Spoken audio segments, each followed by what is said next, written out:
আসসালামু আলাইকুম। আমরা যারা মুরগি নিয়ে কাজ করি, ব্রয়লার মুরগি, যাদের ব্রয়লার মুরগি সেট আছে, তো ব্রয়লার মুরগি একটা থিওরি আছে।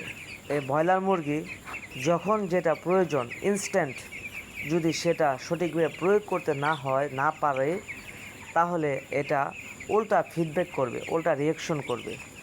তাই যারা ব্রয়লার মুরগি পালেন তাদের ম্যানেজমেন্টও হতে হবে খুবই চমৎকার, খুবই সুন্দর। এটা মুহূর্তে মুহূর্তে রং পাল্টাতে পারে এবং ঘন্টায় ঘন্টায় এটা রং পাল্টায়। সেই জন্য ব্রয়লার মুরগি ম্যানেজমেন্টও হচ্ছে সবচেয়ে গুরুত্বপূর্ণ বিষয়। এই ব্রয়লার মুরগি যখনই যা চাইবে বুঝতে পারবে, ঠিক সে মুহূর্তে সঠিক ওই জিনিসটাই দিতে হবে। যদি সঠিকভাবে প্রয়োগ করা যায় তাহলে ব্রয়লার মুরগি প্রত্যেকটা খামারিকে ভালো একটা রেজাল্ট দিবে, ইনশাআল্লাহ আশা করা যায়।